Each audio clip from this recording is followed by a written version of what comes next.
too much. But yeah, let's go ahead and see what's going on. Another week, boys, and another TWID. This week in Destiny, we're fine-tuning our PvP loadouts. We've got 3 new beautiful Crucible maps coming next week, and we want to make sure we're ready. So grab that rose you've been dominating with, and let's get into it. All right. This week's topics: PvP map pack launch, the Pantheon boss profiles, the Pantheon Bungie rewards, new RAW reputation and exotic system, okay, the final shape shader icon revamp, the PvP strike team update, the super black shader now available, Windows 7 and 8 deprecation. Oh, okay, all right. So for my Windows people, you'll have to move on. Now, PvP map pack. 7 and 8. If you're still on 7 and 8. 6.4 this Tuesday, May the 7th, 3 new maps will be coming into the Crucible: Cirrus Plaza, Eventide Labs, and Dissonance. We gave our first look at these maps last month during our Destiny 2 into the light dev live stream number 3. In that stream, we provided a walkthrough of each map with discussion around our design goals, creation process, and artistic considerations with developing these maps. If you haven't checked it out yet, head over and watch it now. With only a few days until the release, we wanted to take a final look at these maps from a slightly different angle. That's why we partnered with our favorite community cartography, Relic, to develop call-out map overviews. We saw this yesterday. It looks really good. We've been fans of its call-out maps for years, and we are thrilled to work with them on this new set of Crucible maps. Let's jump in and take a look. All right, so Eventide Labs. Eventide Labs is set in a long-forgotten human colony research outpost on Europa that Aramis chose to use as a refueling station. Oh, and here are all their call-outs. Here we go. So you got the initial spawn points here and here. And by the way, people use this for things like trials and stuff like that. Heavy ammo here, special ammo for when we do have special there. Okay, and then all the different call zones. Now, look, let me just say this. I would say 90% of players don't remember call zones, but they do help. Like, cause like if you're like running on burnout or something, you're like, hey, candles, you know what I mean? Like things like that. That's like an immediate where you're like, you beat in on where the enemy is. So upper glacier, lower glacier. I mean, this is for the people that really take it seriously, obviously. Yeah. You know what I mean? The best call out in all of PvP though, guys, if you want to know, is he's right there. He's right there. That tells me everything I know. He's right there. He's weak, but he's right. People really don't remember callouts. And if you didn't know, like if you look at your radar, and under your radar, it shows you what location you're at. So this is to help people out. If you pay attention to that, but you know, some people just don't pay attention. Some people probably just don't remember. Like, look, I'm dyslexic, so I can't remember all these callouts. I know it's right there to look, but I don't like, my brain doesn't like compute that fast enough. Like I just look at my radar and see where enemies are at, right? And I look at my screen to where I can shoot them. I don't look at my radar, then look at where the location's at, then that radar, you know, like my gun, like the screen, middle of my screen, radar, middle of my screen, radar, middle of my screen, not radar, location, middle of my screen. I mean, but some people can remember all that. I can't. I need to know. When I'm like, where? Right there. Oh my God. Right there. Oh my God. You should have just said it sooner. I got him. Now, with initial spawns near point A at the warehouse and near point C at the ice caves, players will make their way to contest the servitor area that holds point B and a valuable heavy ammo crate. But be careful. While the interior of the map by Promenade and Upper Glacial is more close quartered battle focus, a handful of longer sight lines in the space between air dock and loading bay means you'll have to ensure that you approach carefully, or you may be on the wrong side of a sniper rifle. So it's talking about up here in this area, right? Is it this area he's talking about? It says air dock and loading bay. Yep. So air dock, loading bay, there's gonna be somebody right here with a pulse rifle, you know what I mean? And they're gonna catch these lanes, but let's be real, you know, you'll be able to close the gap just fine with a hand cannon. Yeah. I think this map will be just fine. Now, Cirrus Plaza, our next map takes us to Neptune. Cirrus Plaza is set in a shopping and entertainment center on Neomuna. These are the call outs right here. Okay, so initial spawn points on either side. Very balanced map here. Heavy ammo right there in the middle, special crates whenever you need them. You got your balcony area. Okay. Now, something to keep in mind about this map, it is still on one level. I originally thought we were gonna have multiple levels. Kind of gave me the same vibes as that old Halo Reach map. If you remember, you would have like the elevator chute that would take you to the top. Somebody would be waiting with a sword or a shotgun. It's still on one level here. I'm hoping Bungie will migrate back. Yeah, that's the thing with like, even with old Bungie and like Halo and stuff, like a lot of the maps are like multi-layered. Like you have like 2 levels to their maps. Like Destiny is just like one flat level, but you know, it is what it is. To you know, giving us multi-level maps like that, because I like that. Maybe they're concerned that there's going to be too much camping on top side, but I'm curious to see how this one plays out. Beautiful looking map though. Now there are 4 distinct areas on Sears Plaza with the arcade, restaurant, aquarium, and an atrium, and players will spawn in the arcade near point A and the restaurant near point C. The atrium will be an area of interest as players will seek the heavy ammo crate that spawns in the middle and battle to earn the valuable high ground. However, with sidelines spanning multiple floors and players battling for points B nearby, Guardians will need to get in and out quickly or ensure they have teammates watching their back. They say sidelines spanning multiple floors. As far as I know, it's just, there's this one little lip area that you can get up on. So that is a level, but you can't go down in here. As far as I know, we'll see. If they actually allow us to truly go back, no one jumped on it during the live stream. Is this map pack free? Yes. Bungie has been on this free tour right now, man. Everything has been free. Does this mean you've played the maps? No, I have not played the maps. I have not. All right, now Dissonance. If you've always wanted to PvP on a terraformed pyramid ship, then we've got you covered. Equal parts beautiful and haunting, Dissonance is set on the Witness's former ship, Essence, which was terraformed by the Traveler. What a gorgeous map here. These are the callouts, guys. You got your heavy spawn in their middle, spawn points on either side. Okay, I like this little the communion area that you can come up in. I think most people are probably not gonna hang around there, but very close but to we'll A. see. But this area is gonna be this reminds me I of guess the people old, gonna try to you remember that map push back up in and try to D1, fight guys, for B, and but it had the Vex statues up top, and it you was do like a have circular time. platform that you can get up on, and it had this bridge area that went to the back, and it had this entire back area. I don't know, I can't remember the name of that one. I think it came in Rise of Iron. This kind of makes me think of that. Now, with initial spawn points near the fossils at point A and the situ at point C, the map offers somewhat direct paths through the middle, where players will be drawn to orbits to engage in heated brawls over the heavy ammo and cross the bottom of the map towards point B. All right. Now, I wanna point out something that Bungie brought up in the live stream. These maps, they actually brought in PvP players, and a lot of them pitch their thoughts and their ideas about the maps, and it seems like they played a big role in how these maps are going to be structured. And so that's interesting, because normally in the past Bungie wouldn't have done that. So I'm curious to see how it plays out with them actually taking that into consideration. Now, yeah, that's a big thing. They actually got PvP players to come in and give their thoughts on these maps and everything, which, you know, they're doing a lot of work. Like he said, like a lot of the content, they just been giving a lot of us. They've been giving us like free stuff, you know. I feel like they're doing it because to build up to Final Shape. You get what I'm saying? Like they're trying to get as many players as they can, and right now, just keep building up all this good investment and everything, and you know, with these numbers being big already, then when Final Shape comes, numbers just gonna really explode. Like if your numbers are like at the floor, yes, they're still gonna get a lot of players when Final Shape comes out, but it's like this is the floor, this is like Final Shape, okay? Like which way am I facing? Like this is Final Shape, so it's gonna go like that. You get what I'm saying? Like this is the floor, this is Final Shape floor.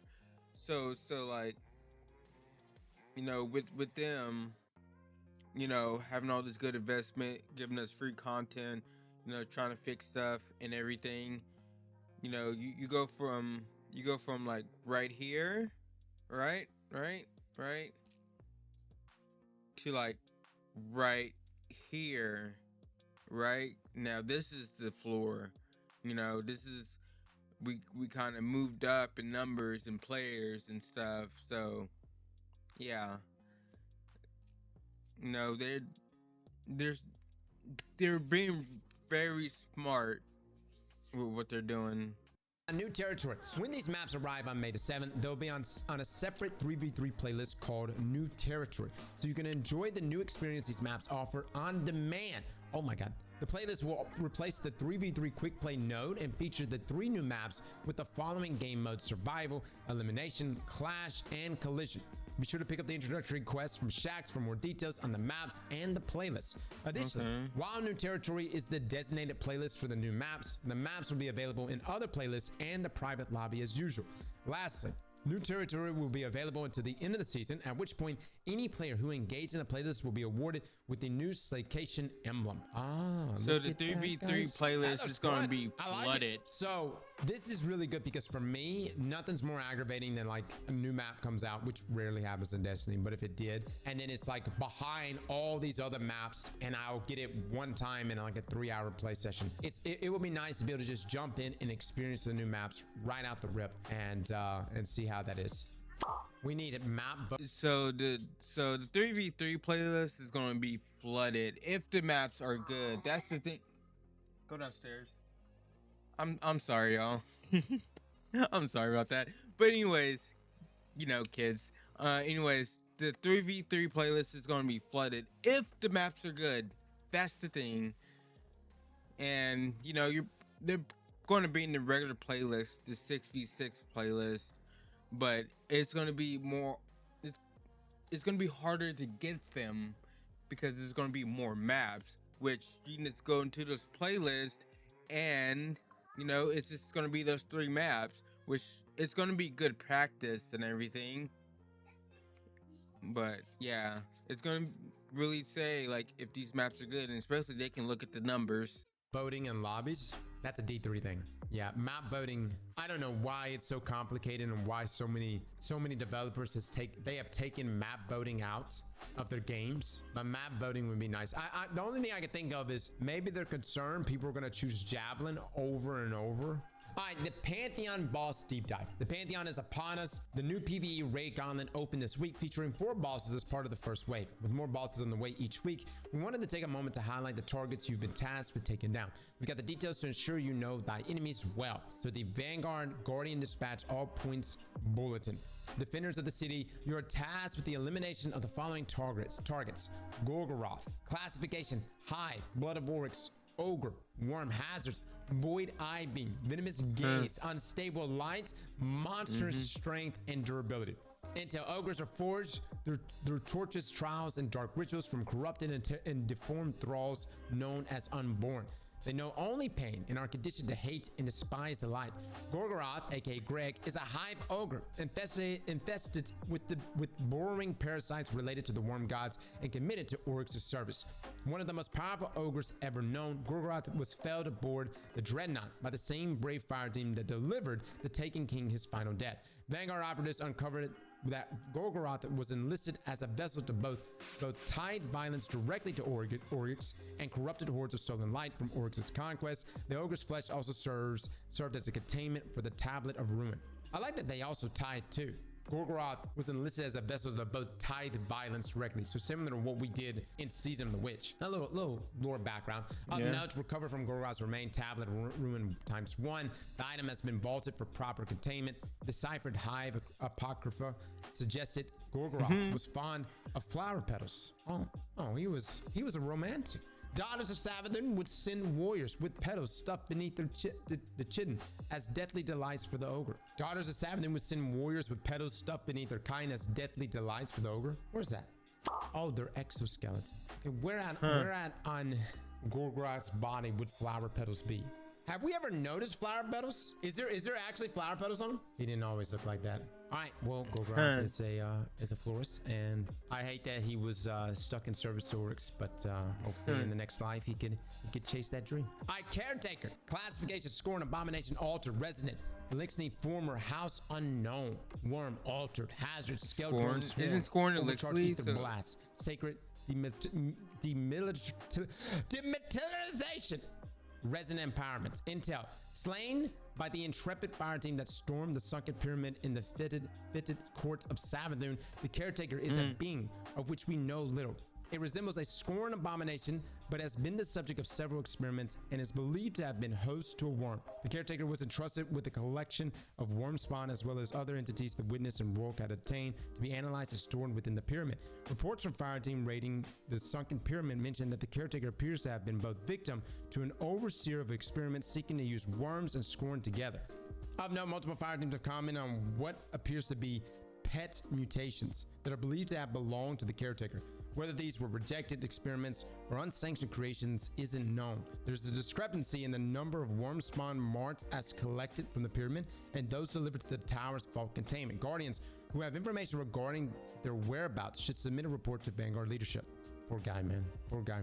A Linksney former house unknown. I like this little lore background. I actually didn't know all this. Did you guys know about this? All right. I didn't. Oh, it just skips the third encounter. Okay. Atrax, Fallen Exo, the Wild Card. Classification of Linksney, Exo, House Salvation, Baroness, Ex-House of Devil's Council, Hazards, Modified Shock Rifle, Extinction Protocol, Self-Replication, Teleportation, Stasis Empowerment, Intel. Exos are humanoid machines that house a living mind. Atrax 1 obtained this technology from a Braytech station orbiting Europa. Atrax mind commands multiple copies of her exo frame. Before converting her form, Atrax acted as counsel to Aramis. Really? Caliph House Salvation for many years. Atrax was entrusted with the command of the Deep Stone Crypt. She was destroyed by the Guardian fire team that brought the Morning Star down from orbit. I guess that would make sense considering that was beyond light. But she was on the council. Okay. Atrax 1 created multiple copies of herself to deceive foes. Fire teams encountering this tactic in the future are advised to locate the original target and focus a simultaneous strike.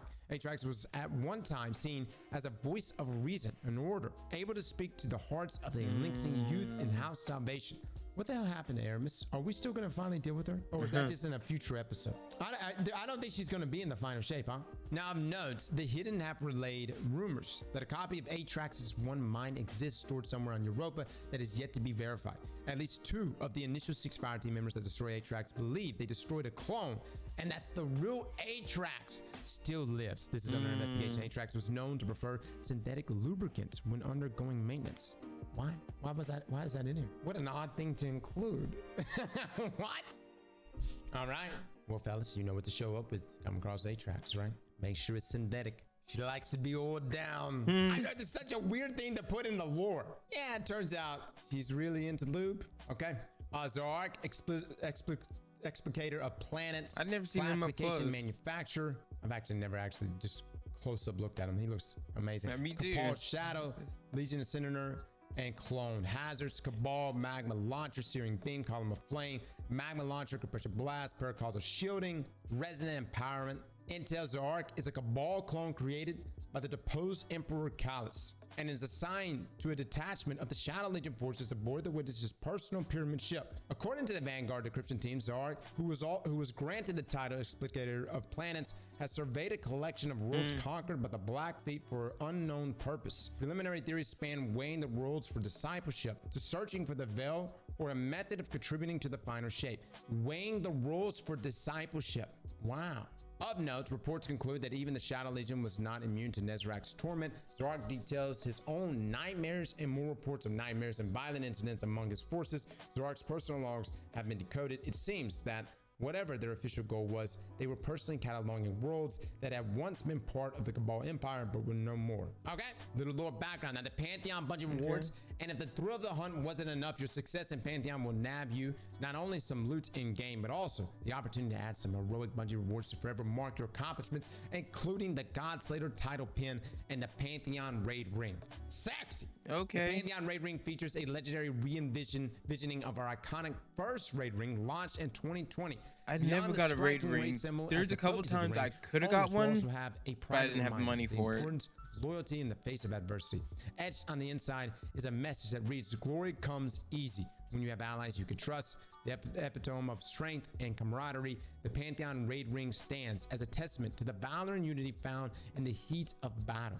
The special Bungie Rewards offer is available for purchase only to players who complete all encounters from any tier of the Pantheon Destiny 2 by June the 3rd, 2024. The Godslayer title pin will also be available for purchase via Bungie Rewards for players who complete the Godslayer title by June the 3rd, 2024. I love this right here. The epitome of strength and camaraderie. I want to try to get the Godslayer title. But at the same time, I wonder how you feel whenever you see, like when Les and I get into it on a day one and we're fucking burning each other up. How much camaraderie is actually there? All right, Rao's frequent decryptor program. The experience of grinding out new exotic armor can be time-consuming process. It can take quite a few runs to get the drop you're looking for, and many more to get one that has stats to support your build. Besides that, with exotic armor pieces often forming the backbone of a powerful build, new players are regularly asked to spend a long time tackling challenging content solo before being able to run builds that support the most effective tactics. Luckily, the Econ team has established a good working relationship with the Tower number 1 Cryptar over the last year as we added exotic armor focusing, and we have managed to help Raul set up a new promotional program of sorts that makes farming the armor you want more deterministic and less dependent on rotators. Starting in the final shape, Raul. Okay. Before we really get into it,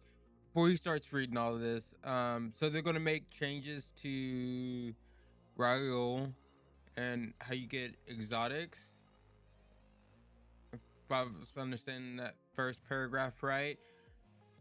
I never found it too hard to actually get the exotics. Now the rolls, that's the story, getting a good stat roll on the exotic you want and stuff, like that's the story. I didn't ever find the legend lost sectors hard at all.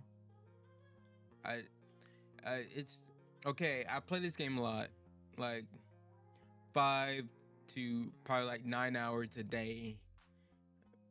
I have over like 6,000 hours in this game, just on PC alone, which I didn't start off on PC. I don't really find none of this content like challenging or that hard at all, especially getting the exotics and doing those lost sectors, like, no. But okay. Raul is going to be the source for any new exotic armor that we release. When you first talk to Raul after the Final Shape launch, he will introduce you to a new reward program tied to his brand new reputation track. The idea is simple. The more you decode engrams with him, the more you increase your reputation with him. Once you completely fill the reputation track once and reset your rank, Raul will allow you into an elite club, giving you access to a new tier of focusing. Now, once you become one of Raul's Engram insiders, he was very proud of that name, so be nice to him, you'll be able to purchase any piece of exotic armor for any character on your account for 1 exotic Engram and 1 exotic cipher. In addition to the previous focusing options, because this is tied to Raul's new reputation track, there is new weekly limits to using. Hold on. At least right now, can't you only carry like 1 exotic cipher at a time?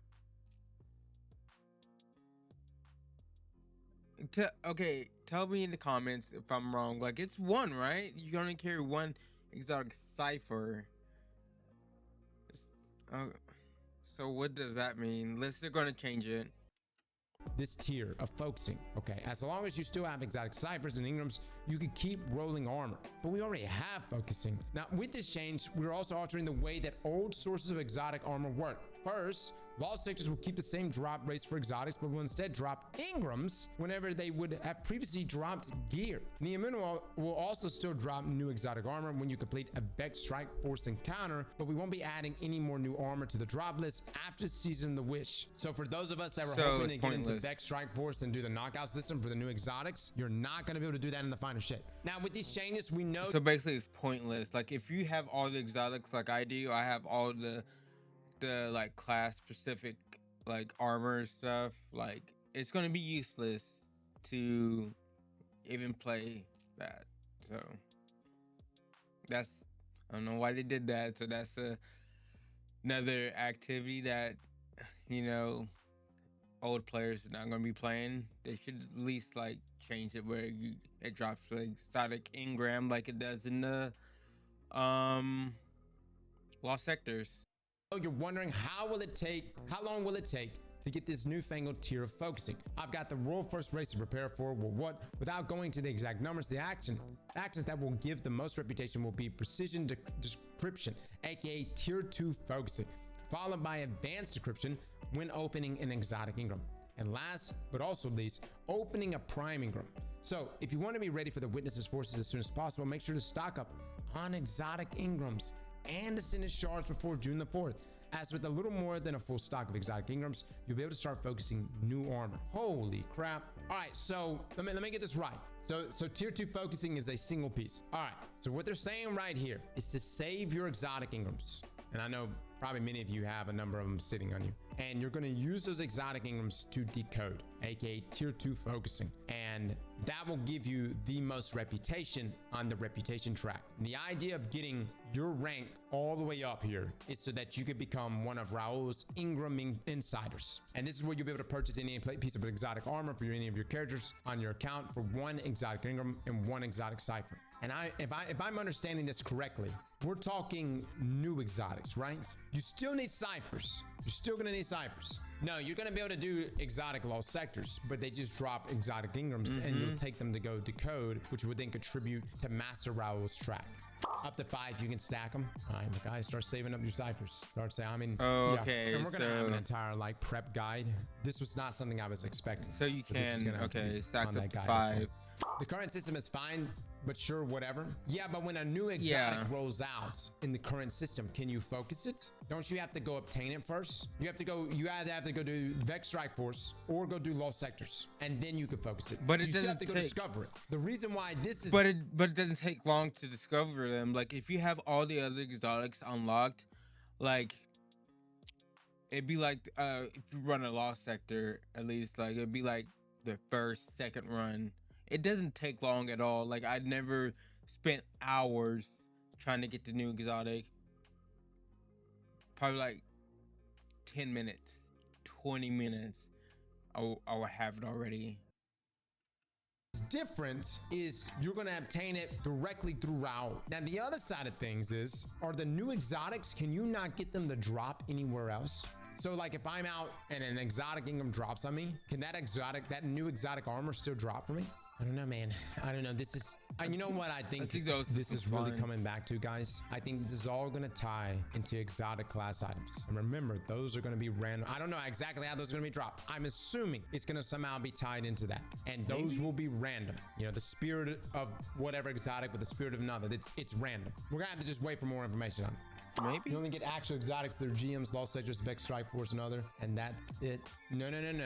Lost Sectors, hold on, buddy. Lost Sectors don't drop. Right here it says Lost Sectors will keep the same drop rates for exotics, but it will instead drop Engrams. So it seems like everything is going into Engram farming. I don't know about other sources like Grandmasters and stuff. Guys, I think overall this is a win. I think this is a win. Because what if you don't want arms, but arms are dropping that day from Lost Sectors? You go get an exotic Engram, and you focus in on the exotic of your choice. Yeah. You know what I mean? Yeah, and that'd probably I still maintain, I don't know how this is going to play into exotic class items. The only thing is, we need some other way, because how do we farm exotic ciphers? How do we farm it? I don't even know. I mean, you pick one up from Raul, right? I think there's a couple You don't? ways. You go to Zur? All right. Let's just keep reading. Shader icon revamp. With the finest shade, we're upgrading the look and design of the shader icon layout. Shaders are a cool way a player can provide a unique look and feel to their Guardian, and we wanted to help continue to make that a better experience. Our goal with this update is to help make the shader icons more accurately reflect the colors and textures they will apply.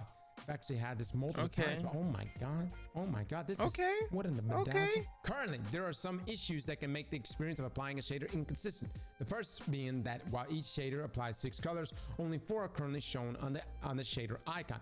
This can sometimes result in the shader appearing differently than players may expect from the icon preview. Adding to this is the fact that all 4 color sections of the current shader icon are equal in shape and size, making it difficult to distinguish what the main colors will be when applied. There are also many shaders that have unique glows that players strive for, and with the current design, they are not represented. Gambit Jadestone is a great example of this.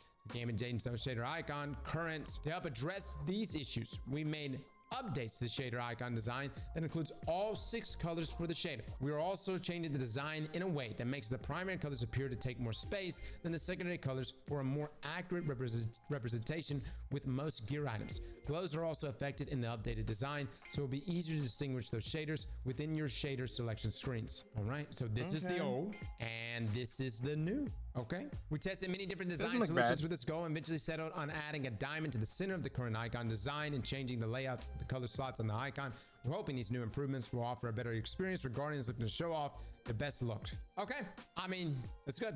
I remember a long time ago, they also made like a slight tweak. This is like years ago, but this will give you, instead of having to go through and like select over and over like all the different shaders and do trial and error to see what looks the best. But let's be real, everybody's just gonna be rocking super black. This is too cluttered. I mean, you walk away with it going, all right, I've got some pink, a little bit of neon green in here, you know, some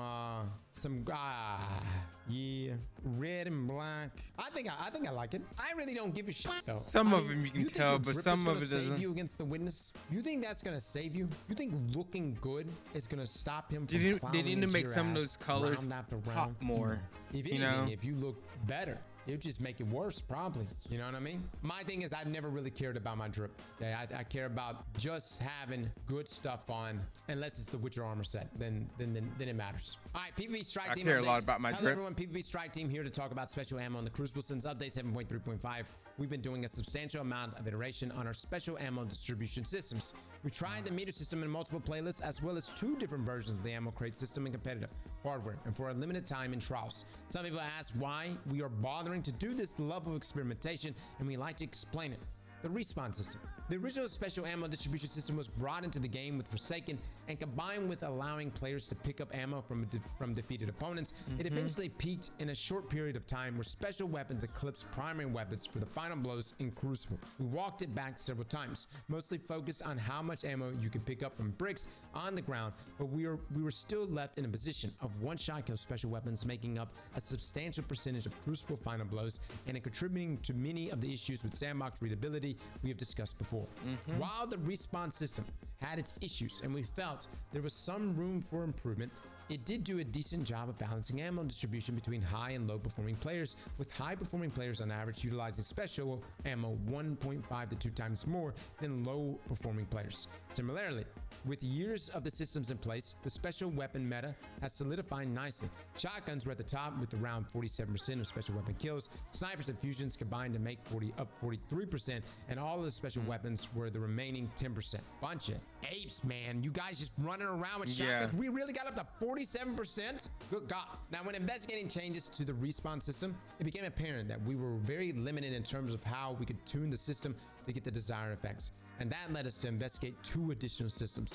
While we wanted to be able to solve the problem of too many one-hit kills in PvP, it was important to us that the new systems did not introduce new and potentially worse problems. Okay, all right.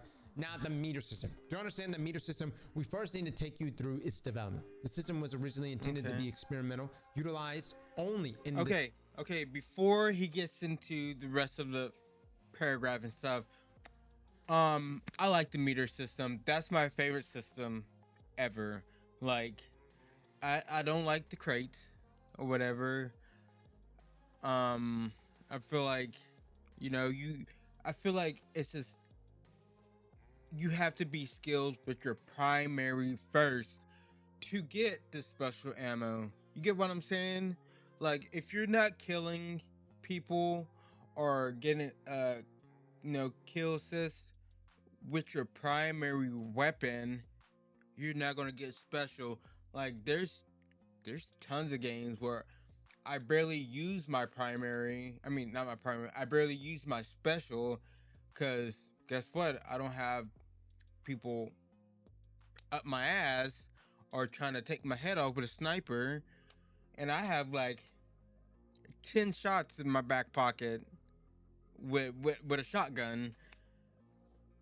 I don't really play with snipers like that, but anyways, because I'm getting a lot of kills and kill assists with my primary weapon, and I don't know, like, meter system, I feel like it's the best system. They should just keep it there. And right now they have it where It's the meter system, and this is a 6v6. It's the meter system, but you only spawn with a one shot of special, which I don't mind.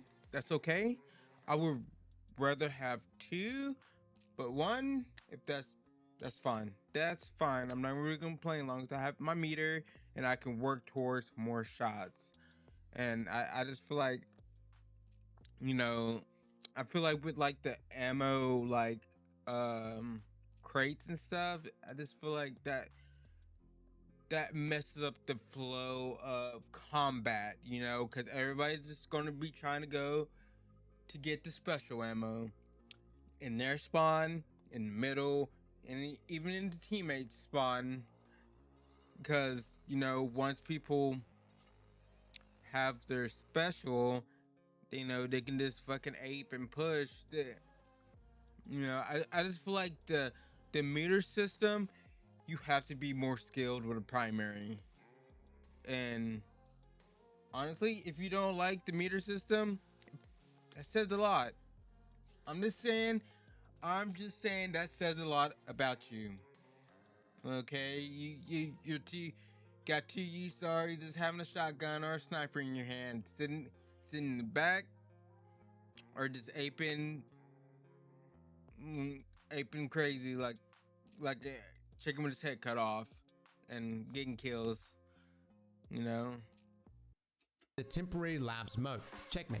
It was built using a combination of other existing systems co-opted from various parts of the game that allowed us to do things we could not usually do in Crucible, like retaining the state of the meter between lives and between rounds, an invisible stat on the scoreboard. The scoreboard the game reads back every time you respawn, dropping ammo directly onto the player in a transmat, an invisible ammo crate that opens directly above you and then deletes itself. Wow. Carrying the full amount of ammo over between deaths, utilizing the logic system we use at PvE activities to re-grant you ammo on spawn, and displaying the current progress of the meter, the UI bar, borrowed from exotic weapons and activities buffs. Reception to the system in Checkmate was mixed, but we saw there was a lot of potential in our first truly earnable special ammo system. Since its introduction, we've iterated on it several times, including earlier this week, and have gotten it into a much more acceptable state. Unfortunately, as the meter system has been exposed to the wider game for an extended period, we have run into two core issues which have required us to continue to look for possible solutions. Balance issues. The overall balance of the meter system in the wider sandbox has been concerning.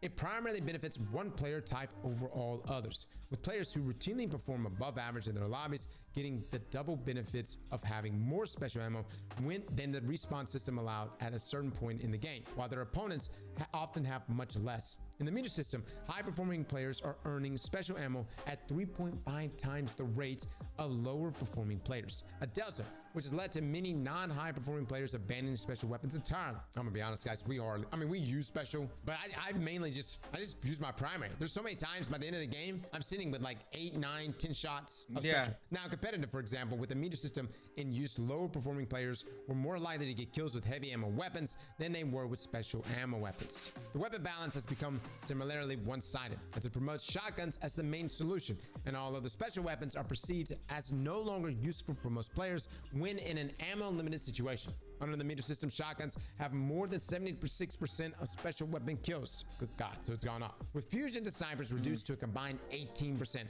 the rest of the special weapons making up only 6%. This has led to a very rich get richer meta, where the best performing players and weapons are now even stronger by comparison, without having to do anything differently. Earlier this week, we took steps to improve. I mean, no, I'm not gonna say like I'm a good player. I'm a decent player. I'm probably average, or at least a little bit above average, and I don't like the rich gets richer meta. Just get good with your primary shot. You know, with your hand cannon, auto rifle, sidearm, like primary shots. Like that's all. Proof on these issues. The difficulty we face in the systems where special ammo is almost entirely earned is what we have limited room to close the gap between high and low performers before its functionality becomes everyone gets special ammo on a timer, which is something we would like to avoid. I don't know, dude. Look, this paragraph really just boils down to we've got people that don't know how to use their primaries and they're suffering. Yeah, that's exactly how it should be. That's a get good moment. Thank God he said it. He said it too. balance problems aside, I'm being not the built only on one, tech like, this that get is good not with designed to be primary. used in this way has exposed multiple issues that upon investigation we determined could not be easily fixed in the meter current state. Some things like being able to notify opponents that an ammo transmat has occurred or give starting ammo on joint in progress are already apparent to players. Other problems, which are far more significant, appear in the back end and affect how we handle several other processes, impacting our ability to both balance and maintain the system in the long term. Functionally, these combined issues require us to rebuild the meter from the ground up as a new, dedicated system. We feel the system has shown enough merit that this is something we are undertaking for a future release. All right, yeah, I know, I've experienced some of the technical issues too, but I think it's a great system. I'm a fan of the meter system. Get good, and he wonders why PvP population keeps dying. Hey Ron, do you think I care? I care about one thing and one thing only: my Crucible experience. That is the only thing I care about. Okay, I don't care about your experience, her experience. I care about just my experience. All right, and let me just say this: since these changes to special, my experience has gone up substantially. I'm having the best of fucking times. I'm having a wonderful time, and if that means you must suffer, so be it, you know? But it is a great system for me. I am being selfish right now. All right, the crate system. As a potential fallback for the meter system, the special ammo crate system was resurfaced and iterated upon. The crate system has several benefits from a design perspective, including the ability to place crates in key zones around the map to help encourage players' movement in non-objective or objective optional modes to prevent coagulation around a single power position, as well as offering the ability to delay special weapons pushes in round-based modes. The crate system has also, based on its time in competitive trials, done some positive things in terms of moving special ammo distribution closer to the healthy values. The delta between high and low performing players has moved back to 2.4 times and has led to less late game snowball, as players who do try to hoard special ammo lose it upon death. Weapon balance is similarly improved, although not optimal, and there is significantly increased variety, with shotguns coming down to 59% of the kills, fusion and snipers combining for 28% of the kills, and all of the special weapons increase to 13% of the kills. Ultimately, the crate system in isolation also has several major problems. It can present a frustrating amount of friction between playing in the game how you want and playing the game how you need to if you want to run a special ammo weapon. Additionally, in round-based modes, it is too frictionless to run double special ammo weapons. It is also the first system we have introduced that allows players to directly influence the special ammo economy of the opposing team, as controlling most crates can help starve the other team with special ammo. From a strategic perspective, this is an interesting mechanic, but with no other way to earn special ammo in gameplay, it serves to be more frustrating than fun, and many players have struggled to adapt to the change, causing additional friction when playing in match-made teams. Here we go. The blended 1-1-1 system. Each of the above listed systems has both positives and negatives. In isolation, each system helps and hurts a different part of the population, but none of them holistically solves the special ammo problem. The respawn system offers a safe distribution of ammo amongst players, and the ease of availability promotes special. Okay, look. The problem I have with the crate system, like in trials or something, like in Endless Veil, right? We had that not too long ago and had the crate system. Okay, people at first, besides the being messed up, because at first Bungie messed up, we didn't have any special at all. But once they fixed that, okay, people were playing it. People didn't really know about the spawns and everything. But you go for the crate, because it'd be right there when you first spawn. Try to make it to the crate fast as you can, right? Then either like go to that, like if you spawn on C, yeah, C, you go to your left and you have that middle lane, right? Then you have like B over here, you have that middle lane. Well, it was a toss up if you're sniping, you know, if you can get the crate to the lane, you know, if two of y'all sniping. Well, people figured out, well, it was taking a long time to get the crate and get to these lanes fast enough to get inside what's that spot called, the toilet bowl area, like down under, when you go to your right, get down there or get to the lane. So people were just going with a double primary, skipping that step for picking up the crate and going, like, getting that, no, that mid control, by B or down there in toilet bowl, whatever, going to the right or whatever. That's my problem. Like, it messes up the flow of gameplay trying to go for these crates, you know. People, yes, you may have a special weapon, but once, let's say a whole team just have, they just have primaries and stuff, and they get to these choke points before you do or whatever. Well, they have rifts, shields, grenades, and everything else, so they can keep you from pushing into that area. And like in trials, like that, well, that's them capturing the flag and whatever. Which if we just had, the meter system, which I like, especially in trials, because I like the meter system because one thing in trials, you have to play smart with your special and your primary. You just don't want to waste your special. Like, it's two against one, three against one, or whatever.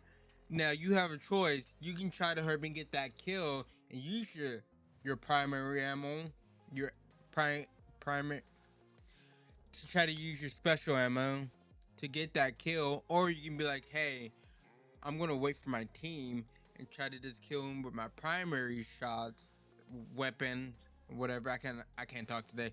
Kill him with your primary weapon to save that special. Or if you're not that good, you can just be wasting all your special ammo in that first, second round or whatever, and not even get a kill. Or maybe you might get one kill in a trade, but in that situation,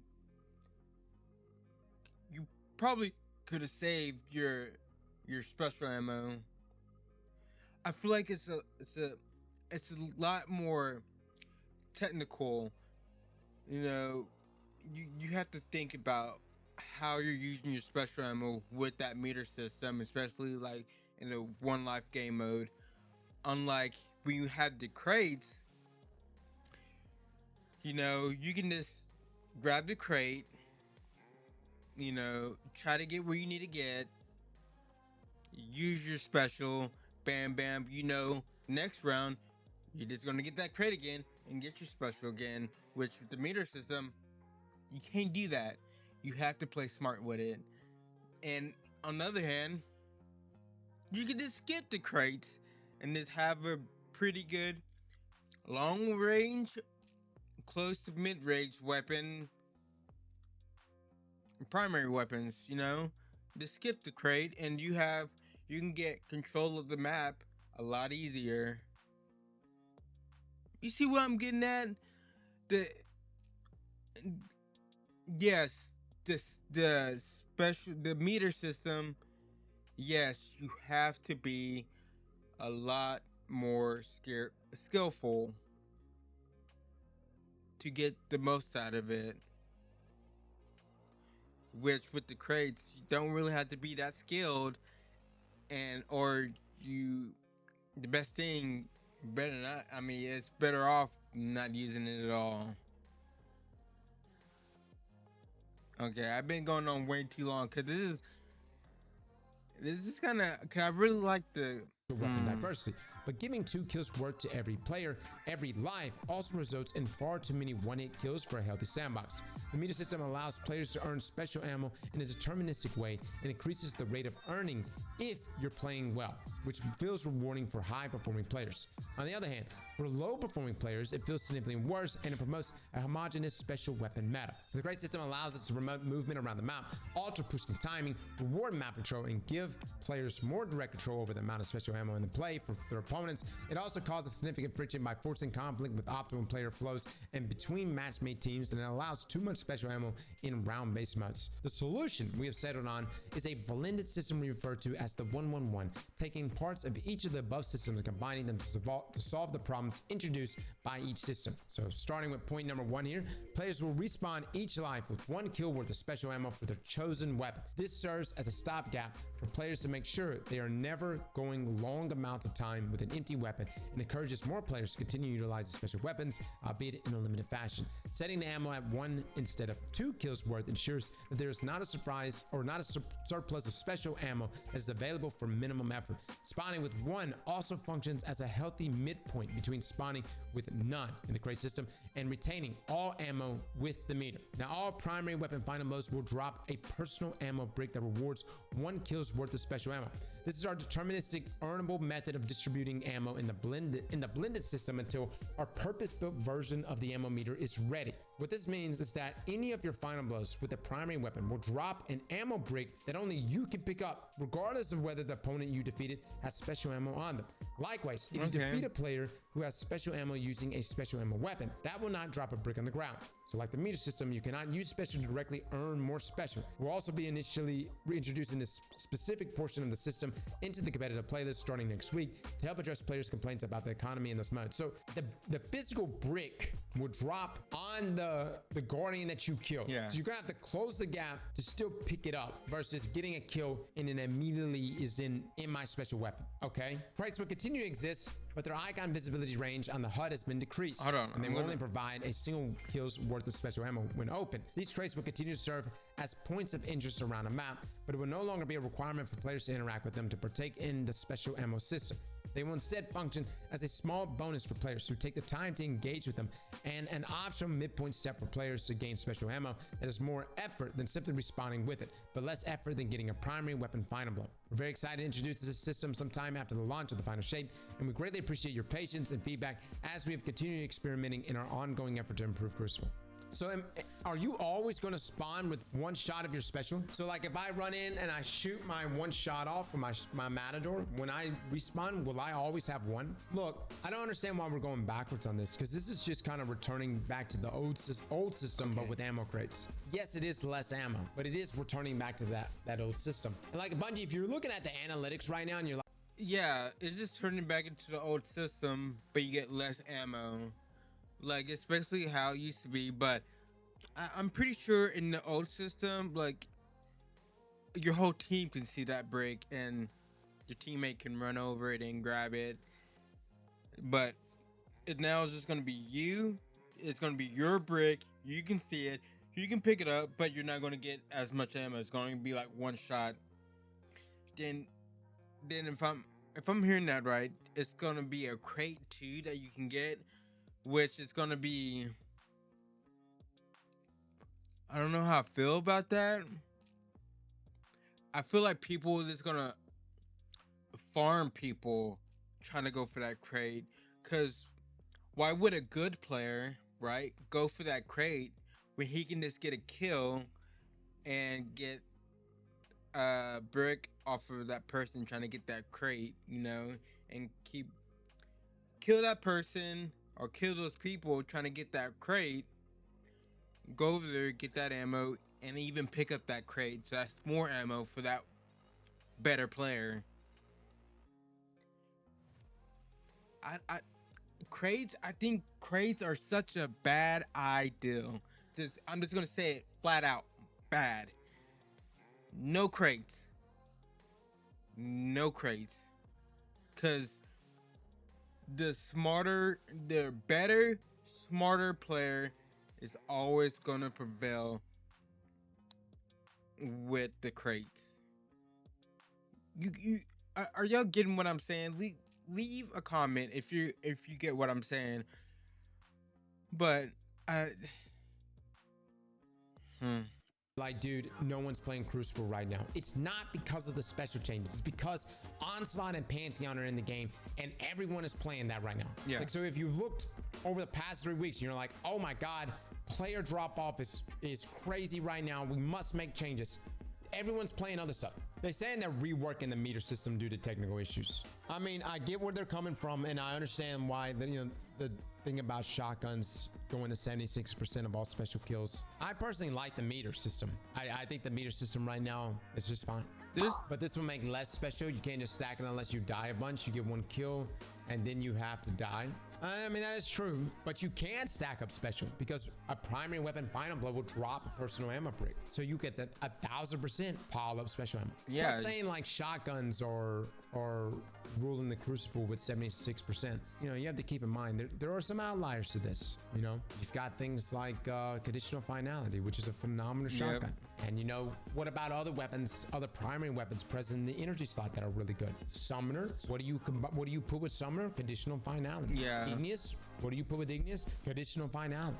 You go back to 1 kill after death, it seems. Oh, okay. So even if you do pile up ammo, okay, we will see how this plays out.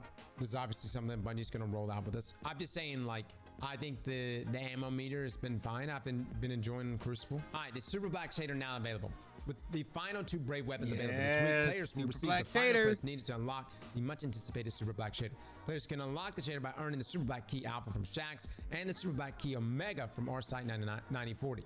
Using both will grant you access to the Super Black Containment and to the shader. If you're a hunter or a player of any class, you'll want to grab this new shader and look your finest. It is pretty sexy. Kind of hit or miss on certain weapons. Outside of that, guys, Windows 7, Windows 8. Yeah, if you haven't got the Super Black Shader, if you haven't got that Black Force energy yet, get it. It looks nice. You guys are going bye-bye. Players using these operating systems to play Destiny 2 are urged to upgrade to a more recent version of Windows or move to another platform so that their playtime won't be interrupted. Pantheon checkpoints due to an issue preventing players from progressing in the Pantheon when joining at a checkpoint. We've disabled checkpoints for the Caretaker and Zoroark specific planets. We are attempting to resolve this issue as soon as possible and will provide an update when we have more information to share. Now, Archie quest information. We've seen confusion surrounding the weekly Archie hunt quests and wanted to offer clarification. These quests are only intended to be available for 1 week each and were made with this time limit in mind. We understand that this is not ideal for all players, which is why we made the shader available for 1 completion for any of the weekly quests. The lore attached to these triumphs will become available to all players when the final shape launches on June the 4th. All right, some known issues. In Onslaught, players may be teleported back to the incorrect ADU location. Still an issue. Yeah, I thought they were supposed to fix that. Despawn. Yep, we actually had a despawn, but that's because we wiped. On rare occasions, the spark of Onslaught can be lost. The portal to leave a boss phase in Onslaught will sometimes not open if you kill the boss too quickly. Guys, you need to make sure on waves 10 and even a little bit on 20, do not cook the boss too fast. Literally just let him chill for a second and then cook up, because yes, it will not spawn the portal. Brave weapons, the reclusive hammerhead don't highlight enemies like the previous models. I thought they just fixed that. I could have swore they literally just fixed that. I thought they As fixed a a couple of final note things. here, that's everything we have for this week. Hopefully you're enjoying the Pantheon so far. Remember, this is only the first wave of bosses and more are on the way. It only gets more fun from here. And we swear that wasn't an evil laugh we were stifling. It's just a cough. We'll be back next week with another TWID. Until then, be good to each other, and thanks for hanging out with us, the Destiny 2 community team. There it is, guys. All right, that was a thicker TWID than I anticipated. A lot of lore stuff they threw in there. Slap that like button like your mama. All right, that's it for the TWAB. Cross did a good job again, but you know, that's it. Leave a like, subscribe to see more videos, and ring that bell. And like I always say at the end of the video, have a good day or night, wherever you're watching this. Peace.